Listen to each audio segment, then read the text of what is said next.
Horizontal, ठीक है। चौक लगता है खत्म हो गया, लाना पड़ेगा। चलो देखो कितना तरीके से एडजस्ट करते हैं। बड़ा वाला भी चौक ले लिया था। मान लो हमने कंटेनर ले लिया या वेसल ले लिया, इसे मानो चक्का लगा दिया, ठीक।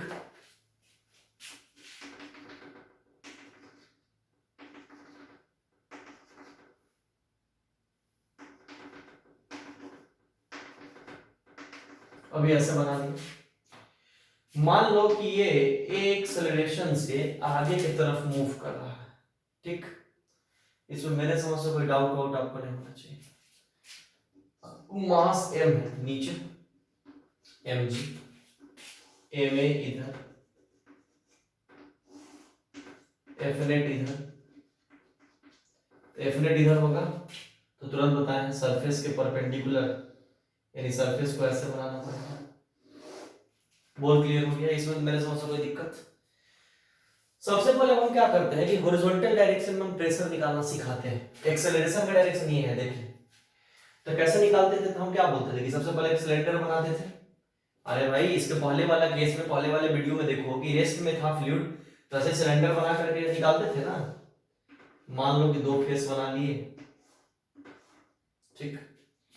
एक तरफ से मान लो कि फोर्स लगा, फोर्स का डायरेक्शन, फोर्स को मान ली P1 है, फोर्स का डायरेक्शन ये। मान लो इस तरफ से फोर्स लगा, इसका नाम दे दिए P2 है, मतलब ये P1 है और इसको क्या मान लिए? P2 है। इसमें मेरे समझ से तो कोई दिक्कत नहीं होना चाहिए, ठीक। ये P1 है और ये क्या हो गया आपका? P2 है, इसमें तो कोई डाउट? ठीक, अच्छा। अब ये एक एक्सेलरेशन से इसके अपोजिट में इधर ma काम करेगा। एक एक्सेलरेशन इधर है तो ma इधर काम करेगा, मतलब ma और P1a का डायरेक्शन सेम हो गया। इक्वेशन अगर लिखना हो तो क्या लिखेंगे? P1a प्लस ma, P1a और ma equal to P2a, equal to P2a। खुद सोच, अब मास के जगह पर क्या लेंगे, और इसके सिलेंडर की लंबाई को हमने L मान लिया, ठीक है। तो मास के जगह पर डेंसिटी इंटू वॉल्यूम, तो वॉल्यूम के जगह पर एरिया इंटू हाइट, यानी इस बार हाइट नहीं लेंथ हो जाएगा L, यानी मास के जगह पर रो L हो जाएगा। तो रो L हो जाएगा तो पुट कर लेंगे, तो P1a plus rho AL equal to P2a। और खुद देख, a निपट गया, a निपट गया। तो जब a निपट गया तो बचा क्या? P1 plus rho L equal to P2, P1 plus rho L equal to P2। अच्छा, a छूट रहा लगता है हमसे।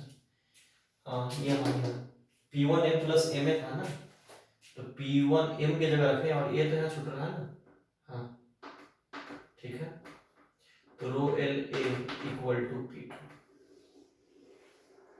यानी P2 equal to P1 plus rho L a आ गया, ठीक है। इसके पहले क्या अंतर था कि जब फ्लूइड रेस्ट में था, जब फ्लूइड रेस्ट में था तो हॉरिजॉन्टल डायरेक्शन के हर एक पॉइंट पे प्रेशर सेम होता था। अगर रेस्ट में होता था तो P1 बराबर P2 बराबर P3 सब बराबर होता था। लेकिन अभी रेस्ट में नहीं, इसलिए क्या इक्वेशन निकला? P1 plus rho L A equal to P2। कोई दिक्कत? अब मान लो कि बोलेगा इसको P2, इसको ऐसे भी लिख सकते हो, P2 minus P1 equal to rho L A. P2 minus P1 equal to क्या होगा? Rho L A. इसमें मेरे समझ से तो कोई दिक्कत नहीं होना चाहिए, इसको ऐसे लिखा जा सकता है। अब ये कॉन्सेप्ट जब आपका क्लियर हो गया, इसमें जब आपको कोई डाउट नहीं है, अब इस पे आगे हम बात करते हैं कि उसको टफ कैसे करें। तुरंत देखो अब कैसा क्वेश्चन टफ पूछता है। पहले 2-3 बात काम को बाद याद हो जाना चाहिए कि Fnet हमेशा और हमेशा किसी भी लिक्विड या फ्लूइड के सरफेस के परपेंडिकुलर होगा। Fnet हमेशा किसी भी लिक्विड या फ्लूइड सरफेस के परपेंडिकुलर होगा, ठीक। दूसरा बात कि अगर हॉरिजॉन्टल डायरेक्शन में अगर फ्लूइड रेस्ट में होगा तो P1 equal to P2 equal to P3, हर एक पॉइंट पे प्रेशर सेम होगा, रेस्ट में ले रहेगा तो ये इक्वेशन आएगा, ठीक है। अब कैसे क्या होगा वो आगे स्टार्ट करते हैं, ध्यान से देखो। मिटा दे इसको, जल्दी नोट कर लो।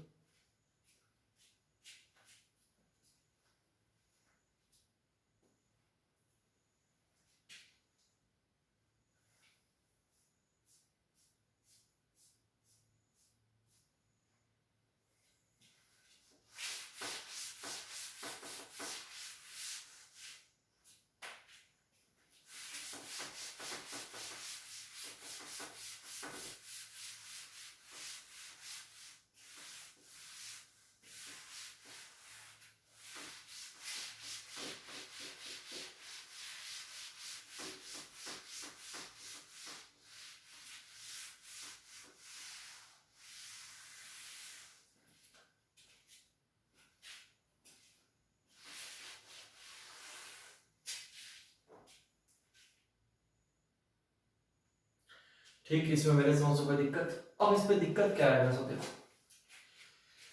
इसको बनाते हैं।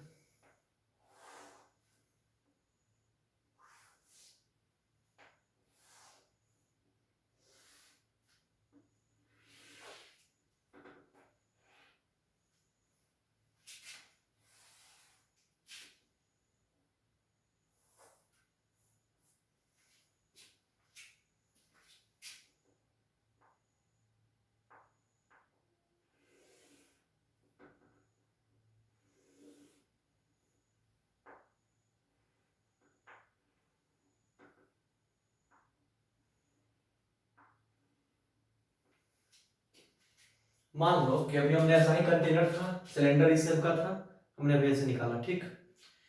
तो गौर करना, और इसने पहले ही बना दिए थे कि एक्सेलरेशन जब ऐसे जा रहा है तो ये में पीछे काम करेगा, इसमें मेरे समझ से कोई दिक्कत? तो अभी तो खुद सोच, एफ नेट का डायरेक्शन, एफ नेट ऐसे था, अभी तुरंत हम फिगर बनाए हैं, मैं बार बार एक फिगर क्या बनाया, एफ नेट अभी ऐसे आया है, मतलब सरफेस कुछ ऐसा होगा, सोच। तो सरफेस जब कुछ ऐसा होगा तो पहले मान लें बगल में कंटेनर बना दे, पहले पूरा ऐसे ऐसे रहा होगा, पूरा ऐसे ऐसे रहा होगा। अब ये गौर से देख, अब ये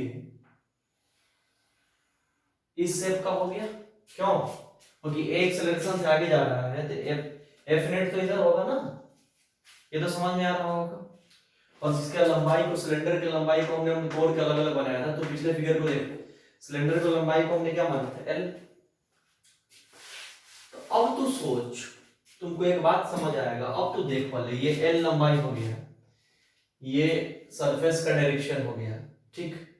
सिलेंडर से मान ले, क्वेश्चन अगर दे दे कि एफ एक्सेलरेशन आने से सरफेस कितना एंगल पे, कितना डिग्री पे चेंज हो गया, मतलब पहले सरफेस ऐसे ऐसे रहा होगा, अब सरफेस ऐसे हो गया, ये कितना डिग्री पे चेंज हुआ, पहला।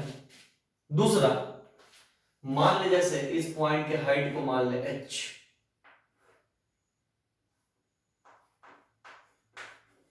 क्वेश्चन ये भी तो दे सकता है कि ये कितना हाइट कवर कर लिया, या मैं कि कितना डिग्री का सरफेस चेंजिंग कर लिया। जैसा मान लो फ्लूइड रेस्ट में रखा रहेगा, एक्सेलरेशन नहीं रहेगा तो सरफेस ऐसा ऐसा है, लेकिन एक्सेलरेशन आने से m आया तो एफ नेट का डायरेक्शन बदल जाएगा। तो मान लो कि अगर एफ नेट ये हुआ तो सरफेस ये हो गया, सॉरी एफ नेट अगर ये हुआ तो सरफेस ये हो गया, तो सरफेस जब ये हो गया, पहले सरफेस ऐसे था, ये कितना डिग्री का चेंज हुआ, नहीं पूछ सकता, बोलो। यही अब हम लोग को अभी निकालना है। मेरे समझ से आप लोगों को समझ में आ रहा होगा, अब ये एंगल निकालना है बच्चों, ठीक। अब तू देख, इस पॉइंट पे P1A ऐसे लग रहा था और इधर से P2A लग रहा था, और ये हाइट हमारा h है, मतलब इधर से P1A इधर से P2A, और ये हाइट हमारा कितना है h, और ये एंगल कितना है थीटा, और ये a एक्सेलरेशन है। अब इतना तो आप लोगों को समझ में आ रहा होगा, इसमें मेरे समझ से कोई डाउट नहीं होना चाहिए। तो खुद सोचो कि एक्सेलरेशन के अपोजिट आपका a में काम करता है, इसमें भी कोई दिक्कत नहीं होना चाहिए। ये हाइट h है, ये सब बात आप लोग एकदम पूरा पूरा समझ में आ रहा है।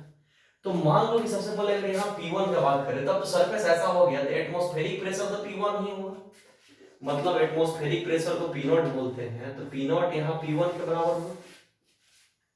इसमें मेरे समझ से कोई डाउट आपको नहीं आना चाहिए ये बात। और ये हाइट है, तो इस पॉइंट का प्रेशर, तो इसका भी एटमॉस्फेरिक प्रेशर का बात करें तो पी नॉट ही है। तो इस पॉइंट पे जो एटमॉस्फेरिक है वही P1 है, लेकिन इस पॉइंट पे तो अलग अलग। तो आपको जैसे भी हम सिखाते थे तुरंत अभी ऐसा फिगर है कि मान लो कि ये पॉइंट पे प्रेशर P नॉट है, इस पॉइंट पे प्रेशर P है, और ये हाइट अगर h है, डेंसिटी रो है, फटाक से तुम क्या बोलता था कि sir P equal to P naught plus rho ji H, अरे भाई बोलते थे ना। तो ऐसे इस पॉइंट पे P2 प्रेशर है, तो P2 इक्वल टू क्या बोलेगा, P2 इक्वल टू बोलेगा P नॉट प्लस रो जी एच बोल देगा। इसमें कोई दिक्कत, ये तो समझ में आ रहा है। ठीक, तो यहां पहला इक्वेशन क्या बन जाएगा, एक बात और, P2 P1 के बराबर है, इसको ऐसे लिख सकते हैं P2 minus P1 equal to rho ji H, और इसको पहला इक्वेशन लिख सकते हैं। ये बात एकदम मेरे समझ से कोई डाउट नहीं होना चाहिए, एकदम अच्छे से आप लोगों को समझ में आ रहा होगा, क्योंकि लेक्चर आसानी से तो तेज में बता रहे हैं। ठीक, अब बात करें अगर कि ये बात अगर आप लोगों को समझ में आ रहा है, इसमें कोई दिक्कत नहीं है, तब एक कहानी और बन सकता है रो एल वाला ए के लिए। कैसे कि अभी हमने एक फॉर्मूला निकाला है यहाँ पर कि P2 माइनस P1 सिलेंडर के लिए जब हमने निकाला था तुरंत अभी, P2 minus P1 equal to rho L A, और इस पॉइंट पे चेक किया जाए तो ये हो जाएगा, कोई डाउट नहीं होना चाहिए बच्चा, समझ में आना चाहिए। तो दोनों इक्वेशन का लेफ्ट साइड अगर इक्वल है फ्रॉम फर्स्ट एंड सेकेंड, तो लेफ्ट अगर इक्वल है तो राइट इक्वल हो जाएगा, तो राइट इक्वल हो जाएगा तो क्या हो जाएगा, rho ji h equal to rho L a. तो खुद सोच के यहाँ रो रो उड़ गया, परपेंडिकुलर बाय बेस, मतलब h by l equal to a by g. Figure को देख, tan theta perpendicular by base, यानी परपेंडिकुलर h और बेस l, यानी ये tan थीटा हो गया, तो tan theta a by g निकल गया। मतलब कि दो बात समझ, एक कि किसी भी फ्लूइड सरफेस या लिक्विड सरफेस पे एफ नेट हमेशा सरफेस के परपेंडिकुलर होगा, और सरफेस कितना डिग्री चेंज किया ये निकालना होगा, तो tan theta equal to a by g कर लेंगे और मेरा क्वेश्चन बन जाएगा। ये बड़ा इंपॉर्टेंट रिलेशन है, मेरे समझ से इसमें कोई डाउट नहीं होना चाहिए, इतना आपका क्लियर हो जाना चाहिए, कॉन्सेप्ट बहुत तौर पे बताया है, इसको नोट करिए फिर इसके आगे बात करते हैं।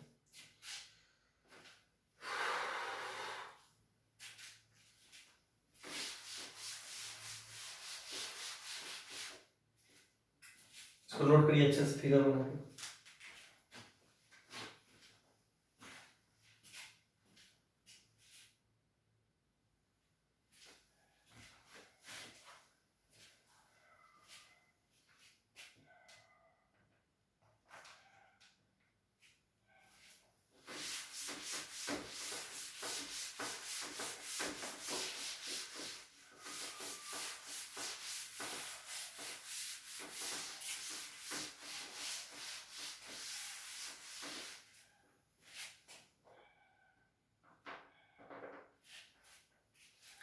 चलो आप गौर करो, एक क्वेश्चन बनाते हैं इसका। मान लो कि कंटेनर ले लिए या वेसल ले लिए, इसका साइज सब एल एल है, एल एल, ठीक। तो कंटेनर या वेसल ले लिए, साइज इसका एल एल है, ठीक है। बोल रहा है क्या कि इसका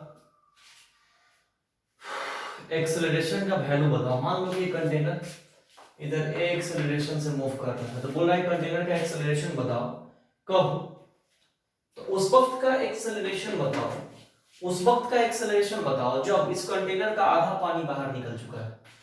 मान लो कि कंटेनर का वॉल्यूम भी है, तो भी वॉल्यूम में पूरा पानी भरा हुआ होगा, तो जब आधा पानी कंटेनर से निकल चुका है, जब आधा पानी कंटेनर से निकल चुका है उस वक्त का एक्सेलरेशन बताओ। क्वेश्चन अपनी भाषा में लिख लो कि जब आधा पानी कंटेनर से निकल चुका है उस वक्त का एक्सेलरेशन बताओ, ठीक है, बनाओ, चौक लेके आगे बनाओ।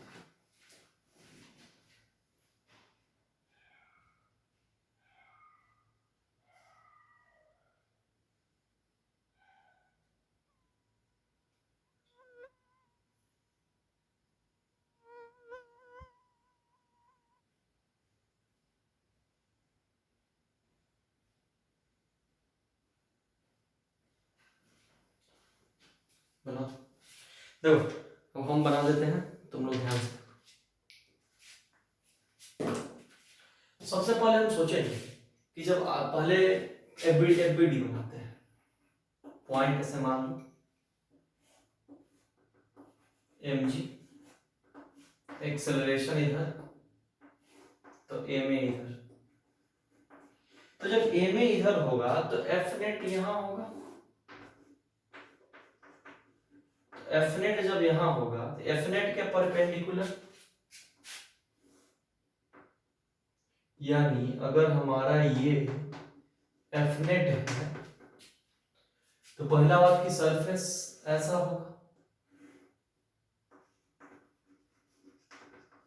सरफेस ऐसा होगा, ये तो क्लियर है। तो इसको लेकर के बनाना है कंटेनर में।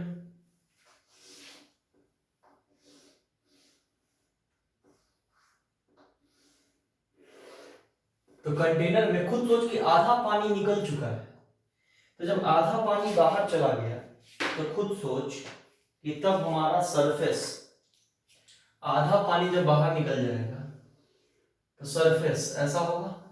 ध्यान से देख, बीचों बीच एकदम, अरे ऐसा बनाएंगे ना, बीचों बीच एकदम। क्यों सरफेस को एकदम बीचों बीच लिया? क्योंकि एफ नेट सरफेस के परपेंडिकुलर होता है। किसी भी लिक्विड सरफेस पे एफ नेट सरफेस के परपेंडिकुलर, सरफेस एकदम बीचों बीच आ जाएगा, आधा पानी निकल चुका है। तो इस एंगल को हॉरिजॉन्टल से हम क्या मान लेंगे? थीटा। तो इसका सब साइड एल एल है, तो tan theta equal to perpendicular by base होता है। तो tan theta perpendicular by base, तो यहाँ क्या हो जाएगा? L बाई एल कट करके 1 आ जाएगा। तो यहाँ tan थीटा हमारे किसके बराबर आ गया? 1 के बराबर। अब हम वही फ्रटर डाय फॉर्मूला एंगल निकालने का पढ़ाए थे, tan theta equal to a by g. तो tan थीटा के जगह पर 1, a के जगह a और g निकालना है यानी 10। तो a निकालना है, g की जगह पर 10। तो a इक्वल टू 10 मीटर पर सेकंड स्क्वायर आ गया। मतलब समझ में आ रहा है ना कि ये टंकी यानी कि वेसल बहुत तेजी में खाली हो रहा है, तभी इसका इस डायरेक्शन में एक्सेलरेशन ग्रेविटी के बराबर है, जो कितना है? 10 मीटर पर सेकंड स्क्वायर का आसपास। ऐसे 9.8 भी लिख सकते हो, कोई दिक्कत? एकदम सिंपल क्वेश्चन है, समझ लो अच्छे से। मेरे समझ से तो कोई डाउट नहीं होना चाहिए, लिख लो। फिर अगला एक अच्छा क्वेश्चन लेते हैं।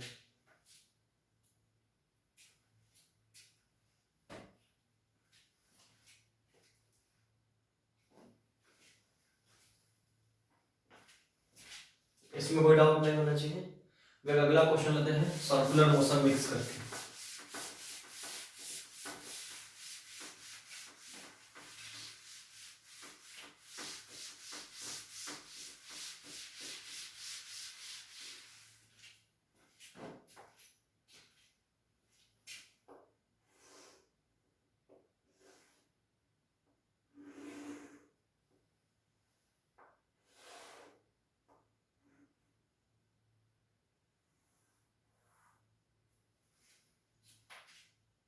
अगला क्वेश्चन में हम तुमको बहुत अच्छा क्वेश्चन दे रहे हैं, ढंग से देखना। इसमें थोड़ा सर्कुलर का कॉन्सेप्ट आएगा। मान लो कि हमने ये ले लिया, भेसे ले लिया, और उस पर ऊपर की तरफ इस शेप का परत लगा दिया गया, ठीक है। उसके बाद ये बहुत अच्छा क्वेश्चन है, स्टार्ट कर लेना है।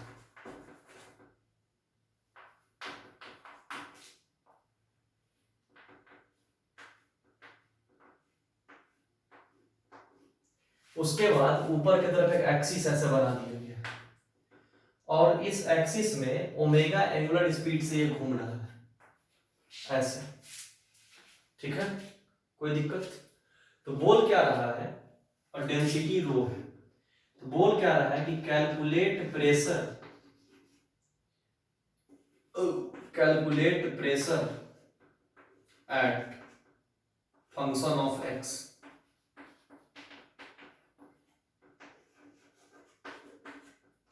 मतलब क्वेश्चन कह रहा है कि प्रेशर निकालना है एक्स के फंक्शन के रूप में। क्वेश्चन कह रहा है कि प्रेशर निकालना है किसके फंक्शन के रूप में, एक्स के फंक्शन के रूप में, मतलब calculate pressure at function of x. ठीक है, मतलब ये समझ लेना कि एक्सिस से, यूं समझ ले कि ये अगर हमारा एक्सिस है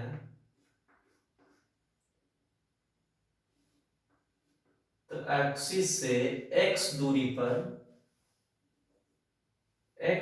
पर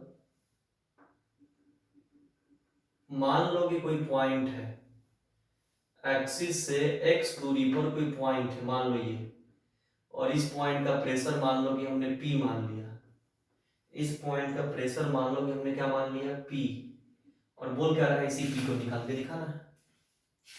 क्वेश्चन हुआ देखो अच्छे से कि इस पॉइंट का प्रेशर बताना है और बनाओ। तो होशियार बच्चा होगा तो खुद सोच लेगा कि एटमॉस्फेरिक प्रेशर, मान लो कि जैसे इस पॉइंट पे, अगर होशियार बच्चा को तुरंत एज्यूम करेगा कि सर इस पॉइंट पे, बनाते हैं क्वेश्चन को, पहले तुम लोग क्वेश्चन नोट कर लो पहले अच्छे से, देख कर बड़ा अच्छा क्वेश्चन इसलिए पहले नोट कर लो, तो बाद में खींच हो जाएगा। क्वेश्चन को अलग नोट करना, बनाना अलग, तभी रिवीजन में समझ में आएगा।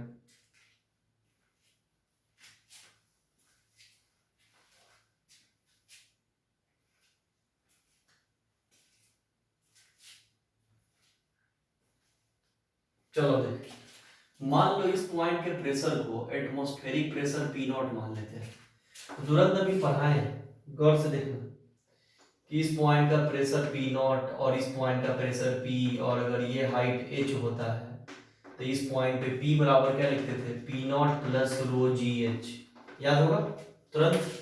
तो इस पॉइंट का प्रेशर पी नॉट, इस पॉइंट का पी, और ये हाइट को हम चाहें तो y मान लेते हैं, क्या मान लेते हैं, y। ठीक, तो खुद सोचो कि जब हमने हाइट को यहां पर y मान लिया तो यहां p इक्वल टू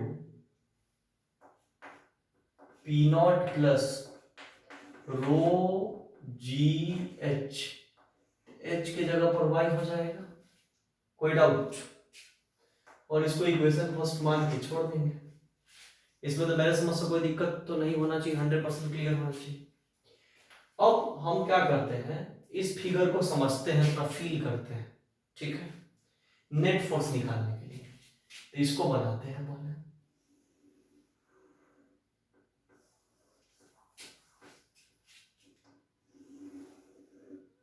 ठीक, ऐसा एक्सिस था, तो ये दूरी को अगर हमने x माना है, इस पॉइंट पे प्रेशर को अगर हमने P नॉट माना है, तो ये वाला दूरी x जो भी है स्लाइड का रेडियस, और से देख रेडियस, और जब ये ऐसे घूमेगा ओमेगा से, तो खुद सोचना, यहाँ पर एक्टिविटी बनाना है, कुछ नहीं, तो सिंपल इस पॉइंट पे इस पार्टिकल का कुछ मास होगा जिसको हम क्या लेंगे, mg, मास को क्या लेंगे, mg। अच्छा, अगर ये ओमेगा से घूम रहा है, दैट मींस कि यहाँ पर सर्कुलर मोशन है, मतलब बाहर की तरफ सेंट्रीफ्यूगल फोर्स भी काम कर रहा होगा। तो सोच कि बाहर की तरफ m ओमेगा स्क्वायर r होता है, यानी x सेंट्रीफ्यूगल फोर्स, और भाई centrifugal force mv square by r, उसको m ओमेगा स्क्वायर r लिखते हैं, तो यहाँ रेडियस r नो हो गया x है, तो m ओमेगा स्क्वायर x हो जाएगा। तो एक फोर्स ये हो गया सेंट्रीफ्यूगल, और एक फोर्स mg हो गया, तो सोच एफ नेट ये हो गया, सोच एफ नेट ये हो गया, इसमें मेरे समझ से तो कोई दिक्कत नहीं है। तो जब ये एफ नेट हो गया, तो इस सरफेस को टेंजेंट अगर यहाँ ड्रॉ कर दे, टेंजेंट, तो टेंजेंट ये हो जाएगा, तो टेंजेंट से कितना चेंज हुआ, तो ये एंगल x यानी ये थीटा हो जाएगा, और ये इससे 90 डिग्री पे हो जाएगा। बोल क्लियर है? यानी इसी फिगर को मैं एक बार और बना के तुमको एंगल प्लॉट करना है, खिचपिच नोच ले बना देते हैं। खुद देख इस पॉइंट पे ये टेंजेंट है, ये एफ नेट है, ये mg, और ये m ओमेगा स्क्वायर x है। सोच ये इससे जो एंगल बनाएगा वो थीटा। तो खुद देख ये और ये 90 बना रहा होगा तो ये वाला एंगल 90 माइनस थीटा, क्योंकि सरफेस के हमेशा टेंजेंट एफ नेट के परपेंडिकुलर होगा, ये 90 माइनस थीटा, और ये भी 90 है, ये वाला क्या हो जाएगा थीटा। इसमें मेरे समझ से तो कोई डाउट नहीं होना चाहिए, ये कॉन्सेप्ट तो मेरे समझ से बच्चा तुमको पूरा क्लियर होना चाहिए। अब बता ये स्लोप जो हमने थीटा यहाँ पर लिया, तो स्लोप का मतलब क्या होता है, तो बोलेगा सर स्लोप का मतलब होता है tan थीटा। तो किसी का भी tan थीटा हम dy बाई dx लिखते हैं, और इसको ऐसे ही लिख करके घेर देते हैं, लिख सकते हैं। अब इस फिगर से चलना है, इस फिगर से अगर tan थीटा अगर ले तो tan theta perpendicular by base भी होता है, तो थीटा अगर ये ले तो परपेंडिकुलर यहाँ m ओमेगा स्क्वायर एक्स, अरे भाई अगर ये थीटा है इससे तो ये भी थीटा है, तो ये m ओमेगा स्क्वायर एक्स हो जाएगा ना यहाँ पर भी। इसको क्या जरूरी बनाएगा खुद समझ लो, ये थीटा है तो ये बेस हो जाएगा, और ये परपेंडिकुलर कंपोनेंट होगा, बेस एफ नेट का ये बेस कंपोनेंट, ये परपेंडिकुलर कंपोनेंट, तो यहाँ पर क्या होगा perpendicular m omega square x और बेस क्या हो जाएगा mg, तो m से m कैंसिल हो जाएगा, तो tan theta equal to omega square x by g हो जाएगा। तो दोनों tan थीटा का लेफ्ट इक्वल है, राइट इक्वल कर दें, तो राइट इक्वल करेंगे तो क्या हो जाएगा dy by dx equal to omega square x by g, cross गुना कर दे तो dy equal to omega square x dx by g हो जाएगा। अब अगर हम इसको इंटीग्रेट कर ले, तो dy इक्वल टू क्या आएगा ओमेगा स्क्वायर बाई जी, बाहर निकल जाएगा इंटीग्रेशन x dx, तो खुद सोच लो dy का इंटीग्रेशन y तो ओमेगा स्क्वायर बाई जी, और x dx का इंटीग्रेशन तो x स्क्वायर बाई 2, तो y निकल गया। अब हम इस y के वैल्यू को इक्वेशन फर्स्ट में अगर हम रखते हैं, y के वैल्यू को अगर हम इक्वेशन फर्स्ट में रख देते, प्रेशर x के फंक्शन के रूप में आ जाएगा, कोई दिक्कत। क्वेश्चन तुम नोट किए हुए हो, ये बात को जल्दी से नोट करो, जो y और x माने हैं, जल्दी वाला फेज नोट करो।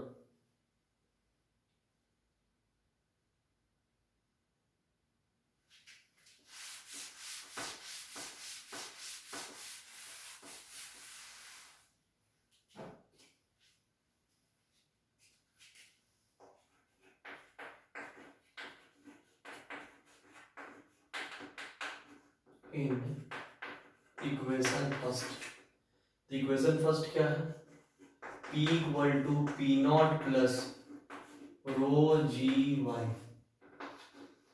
तो पी नॉट के जगह पर क्या हो जाएगा पी नॉट रो जी, और y के जगह पर omega square x square by 2g, तो g से g उड़ जाएगा और जो आएगा वही answer, P naught plus row omega square x square by 2। इसमें मेरे समझ से तो कोई बच्चे डाउट नहीं होना चाहिए, ये बहुत अच्छा क्वेश्चन था, इसको लिख लीजिए। अब तो हम अगला टॉपिक बनवाते हैं, जल्दी पर इसको लिख हटाइए।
चलो अगला हेडिंग बना लो बैरोमीटर।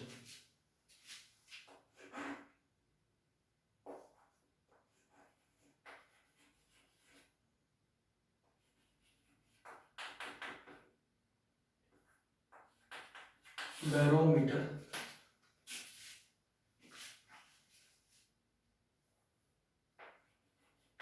Barometer sir. चलो अब बोल दो।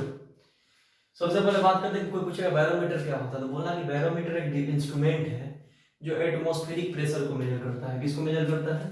एटमॉस्फेरिक प्रेशर को। बोलो बोलो लिखो कि it is an instrument, it is an instrument which is measure atmospheric pressure, it is an instrument which is measure atmospheric pressure. मान लो कि कंटेनर था, इसमें पूरे में मरकरी को भरा गया,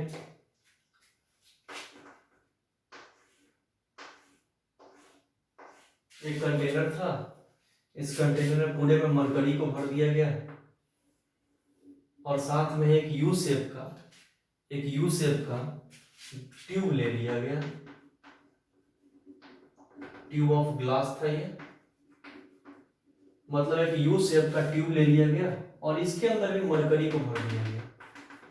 ठीक, इसमें कोई दिक्कत? अब इसको इसके ऊपर लगा दिया गया,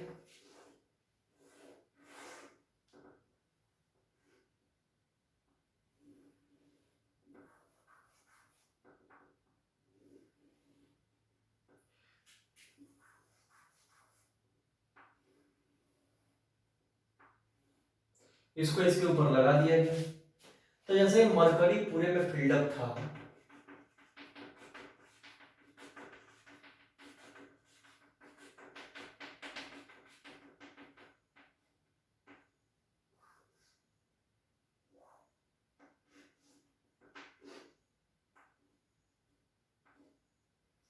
तो इसमें जैसे इसमें भी मरकरी भरा गया था, लेकिन जब इसको पलटा गया ना तो इस मरकरी, ये वाले में भी मरकरी आया,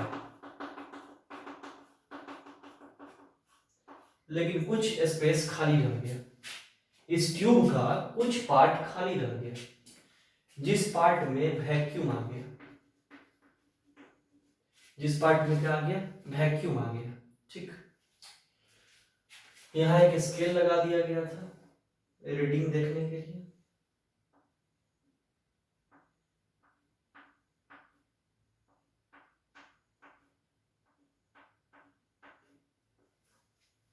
एक स्केल लगा दिया गया था, इसमें भी कोई दिक्कत नहीं होना चाहिए। अब मान लो